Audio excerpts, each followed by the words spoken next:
if you had any hope that the San Diego Padres were turning things around after they swept the Los Angeles Angels and beat the New York Mets prior to the All-Star break, well, you should have known better.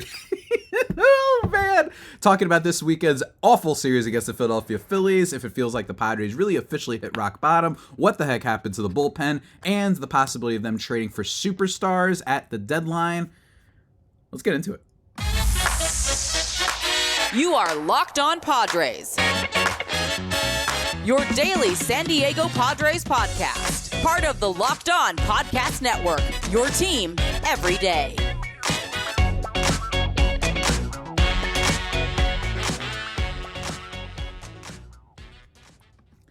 Greetings, ladies and gentlemen, and welcome to another edition of Locked On Padres podcast, which is part of the Locked On Podcast Network, your team every day for Monday, July 17th. As always, I'm your host with sometimes, occasionally, but certainly not always the most, Javier Reyes. You can find me at Javipeno on Twitter, JAVIIPENO, or if you only want Padres stuff, at LO_Padres, where I love interacting with you guys, even when you disagree and say that I don't have a clue what I'm talking about, particularly when you say that. I love that stuff. It fuels me.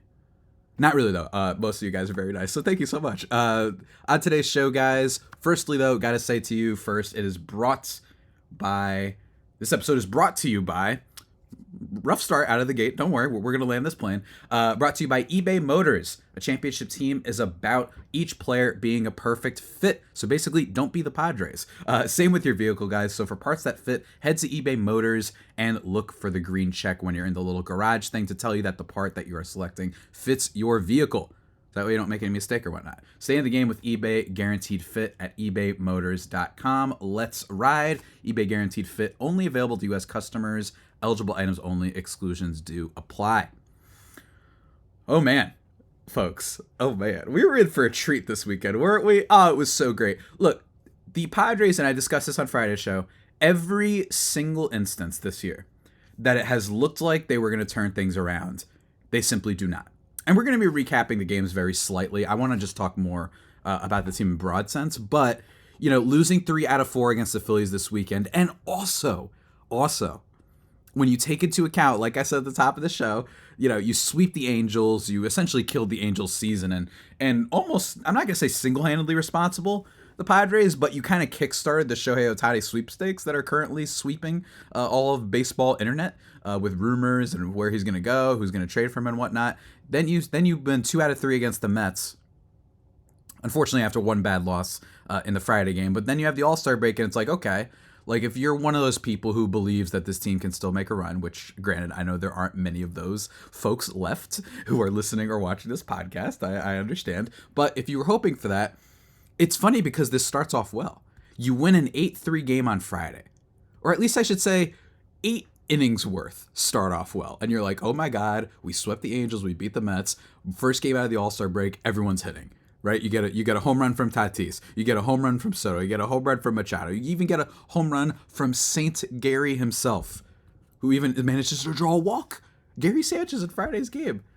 And then you got a good start from Yu Darvish, 6 innings, 1 earned run on 2 walks, 5 hits, 9 strikeouts. Really good start for him. He's been very disappointing this year, and I can't really make any excuses for him, but this was a really nice start for him against the talented Phillies offense. And then, you know, Cosgrove was good. Nick Martinez was good. And then what very eerily similar to I think it was the Saturday game, I think it was July 4th, if I'm not mistaken. The July 4th game when the Padres were up by a ton of runs against the Angels and they had to bring in Josh Hader. And the Padres in this situation were up 8-1 in this one. And they had to bring in Josh Hader after Luis Garcia once again coming in and being about as ineffective a reliever as you can hope to be. And I've seen a couple of people complaining about Bob Melvin's, you know, decisions and whatnot. And I just think, guys, like there aren't people he can go to. And I really, really do believe that. Are there some mistakes? Sure. But I just think that there are times when it's like, what do you want him to do? There's actually a game later on this weekend. I think it is the first of the 2 on Saturday where he brings in Tom Cosgrove after Blake Snell had been doing so well, by the way, 5 innings, he only went 82 pitches, you know, and he brings in Tom Cosgrove, who had been awesome this year Still awesome. One of our best bullpen arms. And then he gives up 2 runs.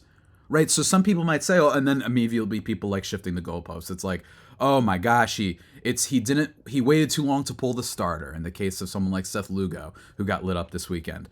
Or it's that he brought in the wrong reliever, right? Or it's that he should have kept the starter in the case of Snell, right? Where it's like, yeah, but then Blake Snell the very next day. Blake Snell, by the way, one of the only positive things of this weekend, and we're going to talk about him a little bit more. You take out Blake Snell. He said he was sore. He said it was really tough for him with the heat and all that, like the socks and all this like crazy stuff of how he was sweating all over the place. And it was like, okay, maybe Melvin knows something. So he took him out and brought in one of his best relievers who gives up 2 runs. Like, I don't think that this is a Bob Melvin thing. This is the factor of the fact. This is a point. The point to be made here isn't necessarily that Bob Melvin's a disaster. First of all, I think people need to look inwards and realize, don't you think it's weird that we've had like 4 GMs under the same, 4 managers under the same GM, and all of them come in and are bad or whatever, and we always blame the manager? It's like, when you get it wrong 4 times, it might not be because you picked a bad manager, is all I'm saying. And that's all I'm saying. We're going to talk about AJ Preller a little bit later. But Bob Melvin, the most respected, gets them to the playoffs last year with a much less talented roster, as some people have pointed out to me. He's done well with less. I'm like, yeah, we literally saw it last year. So I don't understand why people are just turning on this guy completely. I just think it's really, really unfair. Again, feel free to message me and DM me your things. We're going to talk about it more. But, that's just what sort of happens sometimes. And that was the case of this weekend. Just poor all around for the Padres. I mean, losing the back-to-backs on Saturday.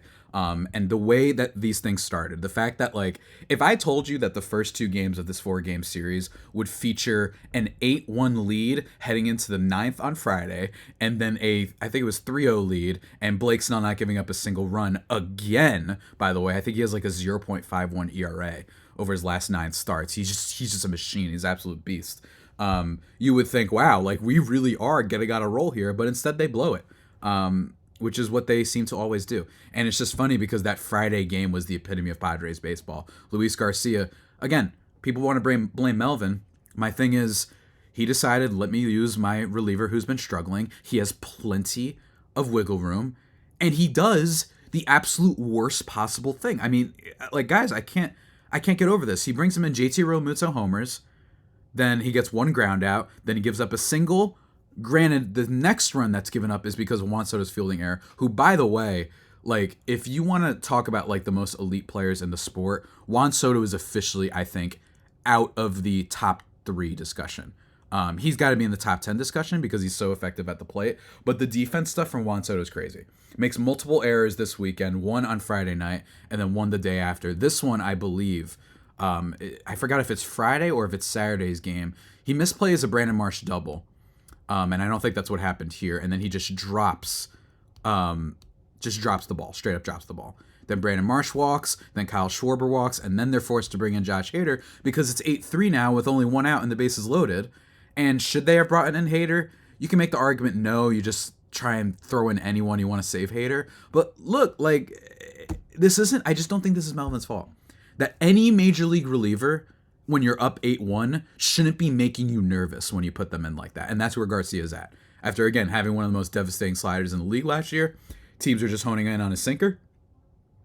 And it seems to be just, that's it. Like, they're just not swinging at that pitch anymore. I guess they realize they can't hit it, and they're waiting for all the other stuff. Maybe there's a tell they figured him out with. Maybe he's just simply old. That happens sometimes, but it's really rough, man. And the fact that they still win that game, but then that was like an omen of things to come. Like I said, Blake Snell, automatic on Saturday. Then Steven Wilson, Nick Martinez, and Tim Hill all get lit up throughout the course of the game. Really crushing defeat for the Padres, losing in the bottom of the 8th, the lead in total, unable to get anything going. Tatis strikes out at the end. It's just really rough. Like, when you look at stuff like that with Wilson, with Nick Martinez, with Tim Hill, it's just like, what's going on? You know what I mean? Like, this bullpen has refused to keep a lead. The Padres, and I believe someone tweeted this, I don't have the username in front of me, my apologies if you're somehow listening to this, that it's like, the Padres either lose by they go down 3 early, and then they refuse to score because this team has absolutely no fight in them whatsoever. These guys absolutely wuss out and turn into pancakes every time, they're down by any runs. Or they lead early, never score again, and then their bullpen just completely blows it, right? And don't get me wrong, sometimes that's an offensive thing. I remember they scored like 3. There's been times they've scored like 3 runs early, like first or second inning, and then they never score again. They leave a bunch of guys on base. That's where it's like, okay, it's the bullpen's fault, but also the offense needs a lot of blame here too. But there does come a point where it's like, hey, bullpen guys, stop giving up every single lead that we acquire. We're struggling on offense, and we're finally having some guys come through. One being Trent Grisham, who we're going to talk about in a second. And then they just blow it. So that's what this team is. That's what it's been all year, and I think expecting otherwise is putting yourself through the ringer, and is just masochism at this point. Watching this team, it is so frustrating, and at this point, I genuinely believe the only interesting thing about watching the Padres is to see whether they or the New York Mets end up being the most disappointing team that I've seen, at least in recent baseball history. In my opinion, the last most disappointing team I've seen of this caliber is the 2015 Nationals, when Bryce Harper won the MVP that year, but all of his teammates sucked. So it didn't matter, right? I think that's up there. It was on the cover of Sports Illustrated and ESPN talking about them nonstop. But Padres and Mets, they have arguably higher expectations because the Padres spent all this money and they make all these trades, and the Mets have the highest payroll in history. So I'd argue this is even more crazy than those Nationals teams. But hey, that's where we are. That's where we are. Guys, before we continue really quickly, I want to talk to you about a really fantastic app. It's called Sleeper. All right, and you can go on there and you can play some daily fantasy. You can predict, who's going to hit a home run tonight. There aren't any Padres playing tonight by the time you're listening to this episode, or you might be if you're listening to this on a Tuesday. There aren't any Padres, so I don't have any fun Padres selections or recommendations. Although if you did listen to me on Friday, I did recommend Manny Machado for a home run, and he hit a home run, so shouts to Manny Machado. But there's all kind of fun stuff going on tonight. Yankees, Angels, maybe we get a little Shohei magic. I don't know. But go check that out, guys, and also check them out for fantasy football, which is coming up. I love fantasy football, and I love using Sleeper on there. A lot of quality of life sort of things that they've got going for you. Your team picture, the little extra stats so you can see what a player's past scoring history is from multiple years and not just that year. It's really, really great, so I recommend it, guys. Dynamic payouts all over the place over at Sleeper. Use the promo code LOCKEDON and you'll get up to $100 matched on your first deposit. Terms and conditions apply. See Sleeper's terms of use for details. Currently operational in over 30 states. Check out Sleeper today.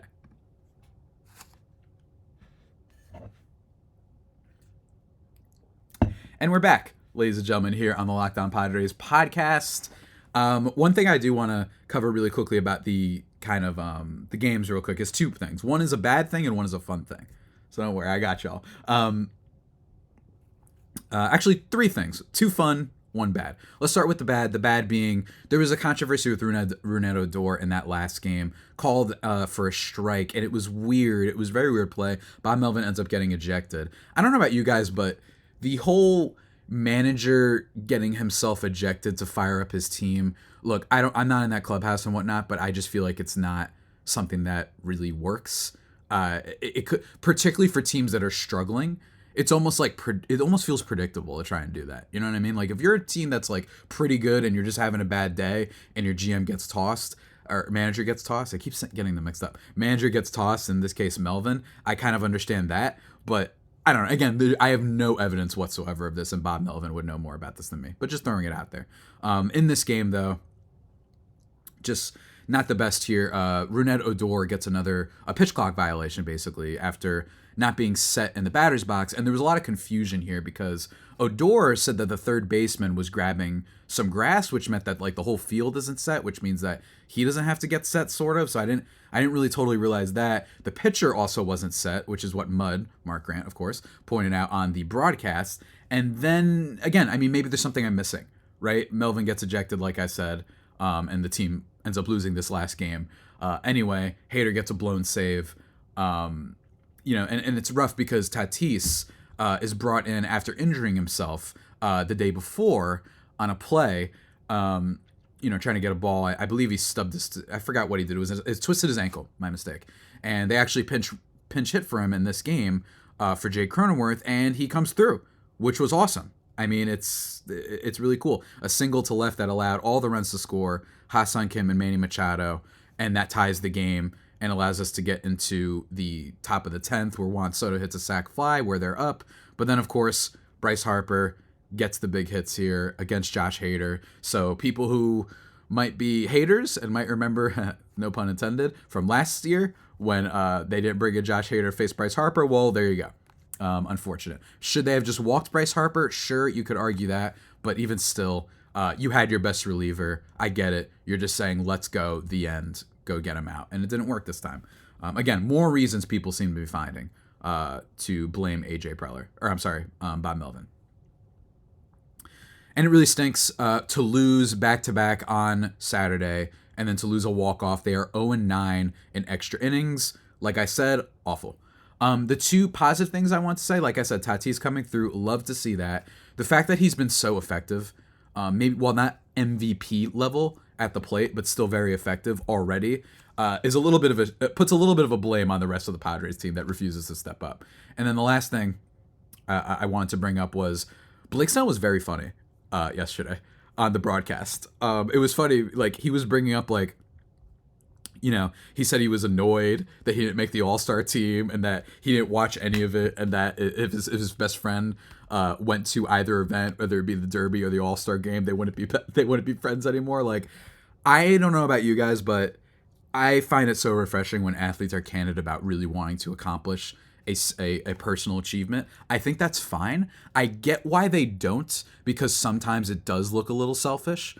But every now and then I'm like, well, him playing well and being named an all-star actually literally helps the team because it means he's playing well. So I actually don't mind it. And I get it. Again, I get why they don't do this. So when I tell athletes, like, or I think about athletes wanting them to be more candid, I get it. Because there's this really antiquated sense of, you know, if a player is just trying to get their stats and be really good and look awesome and be proud of themselves, it means they don't care about the team. And I think that in the case of this is not one of those, right? Like Blake Snell just wanted to be an all-star. I love how candid he's being, you know, and I love how, say, Joel Embiid in the NBA was this past year, where he's like, yeah, I want the MVP. Like, he wasn't like trying to hide that, you know, or Aaron Rodgers back in the day when he threw 5 touchdowns in the first half against the Bears, he was like, yeah, I wanted to break the record. Like, I like it when guys do that. Although I do understand that, like, you shouldn't be jumping up and down when your team is down by 7 and you made a good play. You know what I mean? Maybe you could smile. Like, I get that. There's wiggle room here. But bottom line, my point stands, and Snell is the best, and I can't wait to see if he ends up getting traded. Next thing we got to talk about, that's really positive, is Trent Grisham. Trent Grisham, I didn't realize this, and I had tweeted, and Mark Bickerstaff replied to me on Twitter saying, like, he's been good for 6 weeks now. And I was like, that's true. Grisham has been better lately, but I think part of me just refuses to believe it. You know what I mean? I just have been through this too much. The sample size of him being bad is just so much greater than the sample size of him being good. So I think that's kind of the why I barely believe anything that Trent Grisham does. Don't get me wrong, he's always had the talent. He's got a decent eye at the plate, right? Like, he doesn't swing at the worst pitches in the world. He's obviously a very capable defender, but he strikes out too much, right? And he just isn't able to make consistent contact, which is, I think, is his problem. He strikes out too much, 16th percentile in strikeout rate. But over the last month, and granted, part of why I haven't talked about Grisham the past month, his stats, is because I just don't believe it totally yet. I just have seen too much. Second half of 2021, all of 2022, the first, 2 months, basically, of this season. I've just seen so much of abhorrent baseball that it's hard for me to keep, remembering that 2020 season that he was so lit, right? Like, it's just hard for me to kind of have faith in him. He's still a fine player to have, don't get me wrong. Like, he's still a player that most teams probably want because of the defense. And because of the age, contract, all that stuff. But still, it's just hard for me to believe it. But over the past month, specifically the last month, since June 15th, Trent Grisham is slashing .274 with a .371 on base and a .488 slugging. Good for a .138 WRC+. I'm not saying he's back.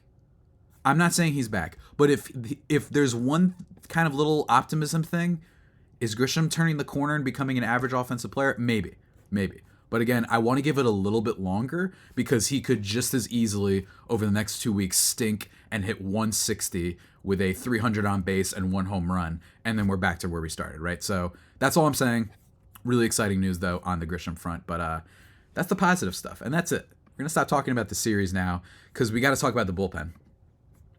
I brought them up, blowing Saturday's game, being awful in Sunday's game as well, blown saves, all that sort of stuff.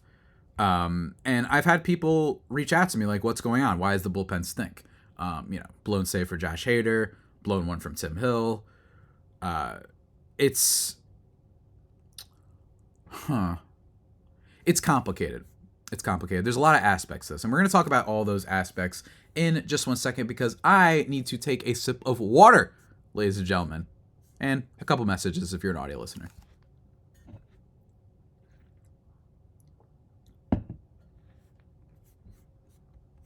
And we're back, everybody, here on the Locked On Padres podcast, the only pod that may be better than the Padres themselves. Let me tell you, thank you for making Locked On Padres your first listen every day. We are free and available on all platforms.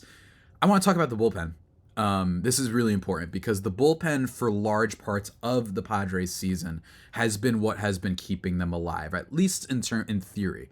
And one of the questions I've been getting is, why are the Padres, is the Padres bullpen just really bad in high leverage situations, or is this sort of a situation where they've just been bad since that Giants series that broke them? Did they randomly implode, or was this always due to happen? And it depends on what you look at, right? So currently, the Padres bullpen since the San Francisco Giants series, which was June 19th, so definitely a large sample size here, they have the fourth worst bullpen ERA in baseball. Only the Angels, A's, and Kansas City Royals have been worse. So that really puts it into perspective. The two worst teams in baseball, and then the team that is officially done collapsing finally in the Angels. They have a 6.17 ERA with the bullpen, right? Before the Giants game, from April 1st, start of the season, to 6/18, or hold on, I always forget June 18th, so before that Giants series started, the Padres had the third best bullpen ERA in all of baseball, right? So they've been the fourth worst since that series and the third best prior to it. 3.15 ERA, the only ones better, the Yankees and the Cleveland Guardians. So people are wondering, what the heck happened here? Well, I think there's a couple of different numbers you can look at. I think you can look at things like high leverage stats on Fangraphs, which we're about to do. You can look at win probability added, which is a stat that I think often can, at least in my experience, take into account the leverage stuff and not just be let's say, it's better for pitchers, I think, sometimes, because it doesn't, with defense with pitchers isn't as much, which is why WAR becomes a big thing for positional play. I don't know. I'm not going to get too nerdy about it, but if you look at win probability added for that period of the time that the Padres had the third best bullpen ERA in baseball, again, until that Giants series, in terms of win probability added, the Padres were only 16th among qualified teams when it comes to that. If you want to look at that stat, right? And if you want to look at F4, which, for example, the Padres, like I said, they had the third best ERA, but they, in terms of F4 before that Giants series, they were fifth, I believe. Yeah, they were fifth with teams like the Baltimore Orioles, Cincinnati Reds, Seattle Mariners, and Atlanta Braves better because they had more high leverage moments, particularly the Orioles, you know what I mean? And that Orioles team needs the bullpen to catch up, right? So that's why their bullpen has been great. So that's just one area. But again, it needs to be mentioned that the bullpen was good before this, and it's been terrible lately. And again, though, during that period they were good is the win probability stat telling us that they weren't doing all that great in the games when they were actually up by runs. And then they were only shutting down teams when they were down by 3 and the offense wouldn't score and there wasn't any pressure. Totally possible. If you want to look at now, the Padres bullpen in high leverage situations, back when their ERA was good, okay, you look at a bunch of these players, not the best. We remember Nabil Crismatt, 27 ERA.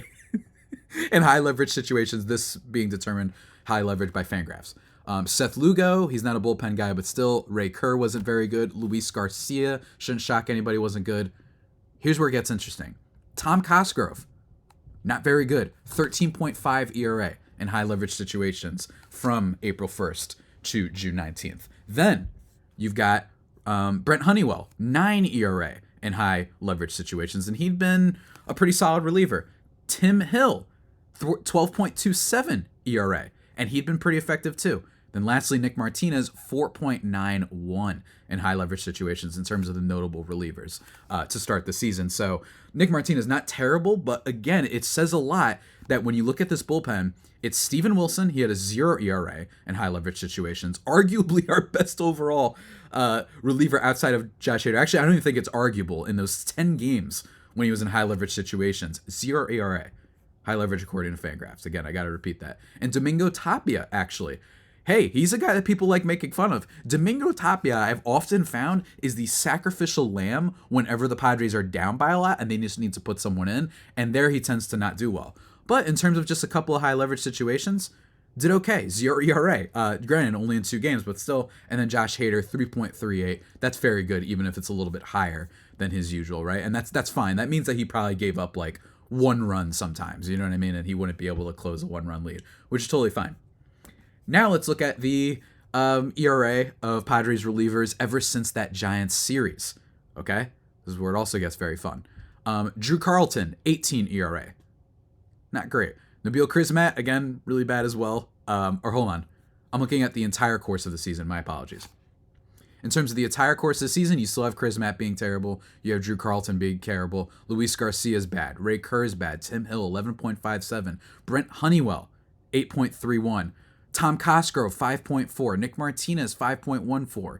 Then you've got Hader, and then you've got guys like Steven Wilson, Reisner, Adrian Morejon, actually, in the 1 game in high leverage. He was good, 0 ERA, and Hader, 2.45. So basically what I'm trying to say is it's basically only been consistently Steven Wilson and Josh Hader out of this bullpen. Guys like Cosgrove, Tim Hill, Luis Garcia, and Nick Martinez have gotten exponentially worse in high leverage situations if you look at those stats I was bringing up. So maybe it's possible this Padres bullpen wasn't good the entire time. Like maybe this is one of those cases where, you know, yeah, they were really good when you were down by 2. They would keep it to a 2-run lead, which isn't nothing. That still counts for something, not as much, but it still counts for something that the Padres bullpen wouldn't make games just go completely out of reach, right? That is at least worth pointing out.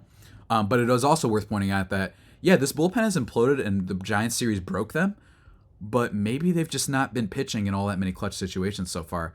And I think that is a fault of the front office. I think that is a fault of coaches. I think that's the fault of everybody, including the players, because there have been leads that this team could have had, and you saw this weekend how they give them up every situation they have. Again, it really feels like the Padres either go up, they're down early, and then they refuse to drive in any runs. That's been mostly the case for the first 2.5 months of the season, or it's that they go up early, never score again, and then the bullpen blows it. Sometimes I blame the bullpen, sometimes I blame the offense, as I talked about before, but that's a really long-winded way of saying, based on just some kind of, you know, tertiary stats, I keep using that word, the Padres bullpen has been okay, but really bad when it comes to clutch situations. So overall, yes, they haven't given up too many runs compared to other bullpens in baseball, but they're down there with the worst when it comes to high leverage situations. So that's not good. Not good whatsoever. And it really stinks. And I saw someone talking about like, and I've seen people mention like, look, Javi, like we've got like the most expensive bullpen out there. How the heck can we be this bad? And my answer to that is twofold. Number one, AJ Preller, not bringing in the right guys, not finding dudes who can at the minimum just not be terrible, right? When you have a Wilson and you have a Hader, you should at least be confident that, again, when you have your 8-1 lead, that you're not going to have to bring in your closer because it's that bad, right? So that's number one. But number two, that's true, the whole expensive thing, but part of that is because their most expensive guys are hurt, right? That adds to the whole, when you look at, you know, most expensive bullpen, here's their ERA. Part of that is because of guys like Drew Pomeranz and Robert Suarez being hurt. Drew Pomeranz has been hurt basically for like the last 2 years. He's trying to get back, but it just doesn't seem like it's working. Again, I said this at the beginning of the season. Anything you got from that dude this year was going to be gravy. I have not heard anything about him. I don't know if he's coming back. Robert Suarez hasn't looked all that great, apparently, in his kind of rehab process. Low-key been out for a minute, and I didn't think he was going to be out this long. I didn't really realize that. Robert Suarez, who they just gave a big contract extension to, he has been nowhere to be seen, and he's been hurt. So that's a big reason why the Padres are super expensive on the bullpen side of things. Also, if you take into account maybe Tim Hill getting paid a little bit too much, Nick Martinez getting paid a little bit too much, that's part of it. Hader's worth it, all that stuff, etc. But Cosgrove has really been the only one like a kind of piece that we didn't expect to be so good. That's come up and been awesome. But again, in the high leverage, granted he is a rookie, so maybe that's part of it. In the high leverage, he has not been good. And again, I think that this is AJ Preller. But again, guys, this team is so stupid. It's garbage. It is a garbage dump. It is a leaking canister of radioactive waste that will turn you into the Hulk, but then immediately kill you. You know what I mean? Like it's just like you get the gamma radiation. You're like super strong when the Padres are up, but then it'll slowly eventually eat at your soul and destroy you like a virus. That is what watching the Padres is like this year.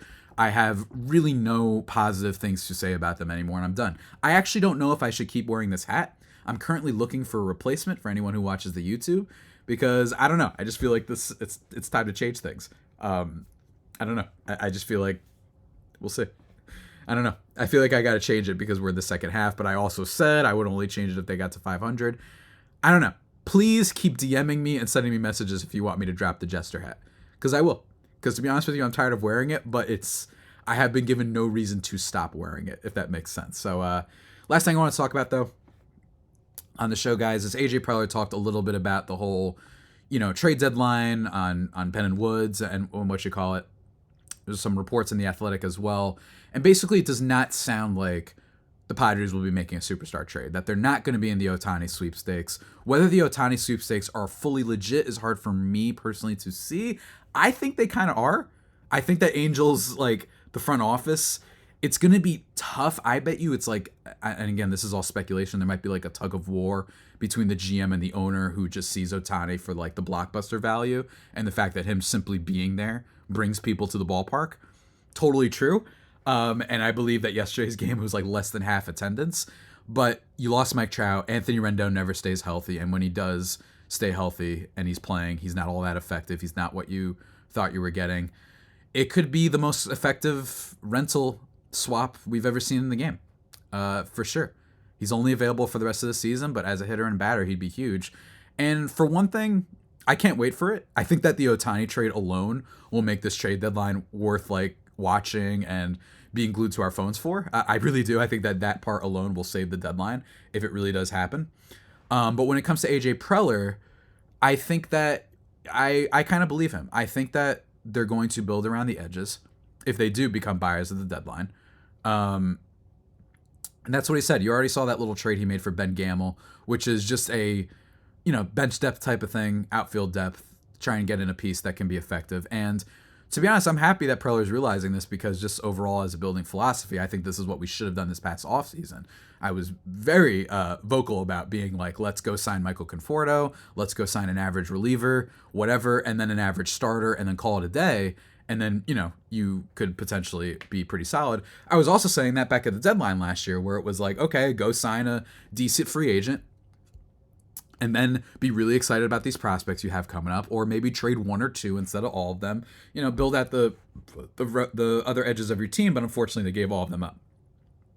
And again, that's not awful. It's just that all of these moves on top of each other gives you very little wiggle room. No beef with the Bogaerts contract. No beef with the Soto trade. No beef with the Darvish extension. No beef with the Manny Machado extension. None of them. I'm serious. I have no beef with any of those moves. Blake Snell trade, Yu Darvish trade, none of them. It's just by themselves I don't have a beef. I'm going to repeat that for the rest of the season.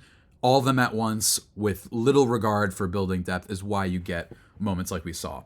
AJ Preller, when you look at his tenure as GM of the Padres, while it has been flashy, and I think it has been really cool to see him basically be a big part in revitalizing the San Diego Padres. Sure, a lot of that is Peter Seidler's money, but even still having a GM who's willing to take a risk, and having a GM who at heart seems to be a scout at heart, and seems to, every time the Padres blow up their farm for these big trades, seems to find new guys.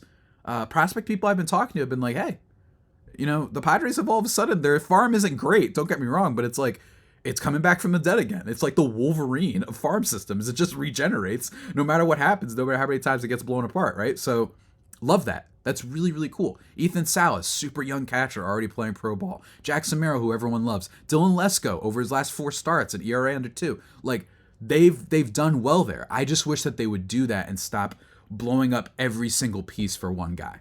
You know what I mean? Have those farm pieces come up and be effective and hopefully give you a shot when you're in these situations where a starter isn't performing well, or let's say Jay Cronenworth isn't performing well, or, you have a reliever that isn't performing well. I just think that having a farm is great, and it's great to hang on to your farm when you already have superstars. And the Padres have so many superstars. So that is not the problem. Again, do not listen to the people who are going to get on you and say this is why you don't spend money, because those teams, more than likely, and their fans have never won anything. All right. So I'm not like Red Sox. Yes, they've won anything. They can talk crap, but lately they cannot talk crap because they are doing the same thing right now that the Brewers, the Guardians, that the Rays, that all these teams end up doing.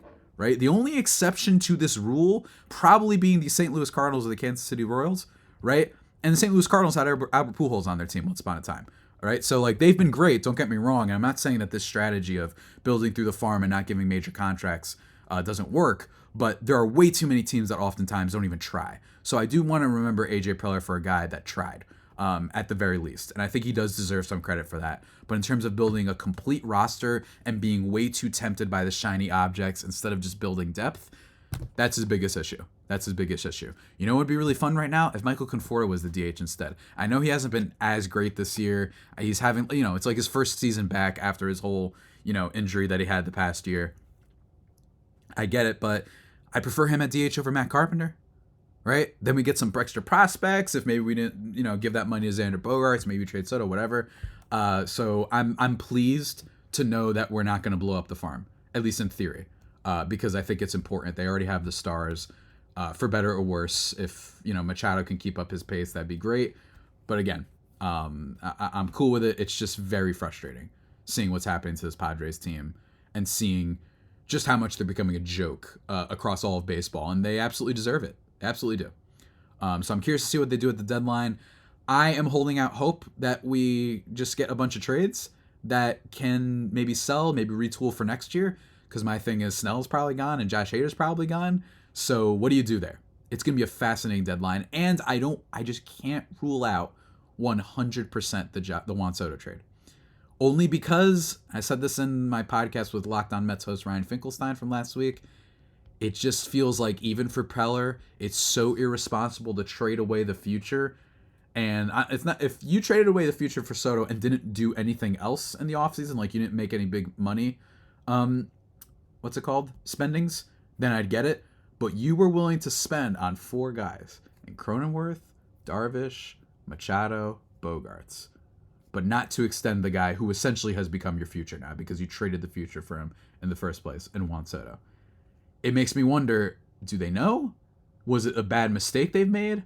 Or are they like, we figured out that we can't trade this guy, so we're going to, or we can't sign this guy to an extension, it's not going to work out, so we're going to extend everybody else, and then we'll just have him for 2 years and be great, or we could just flip him at the deadline.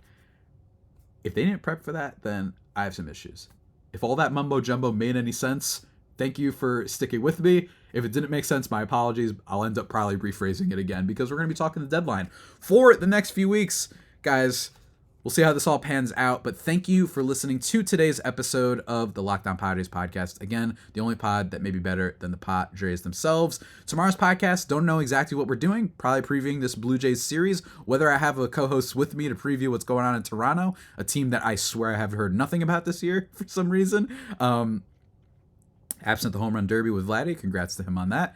And then after that, my weekly crossover with Millard, probably going to do another one of our funny little fantasy drafts, and recapping games, and of course, keeping you up to date on all this trade deadline madness. Shouts to Jeff Passan.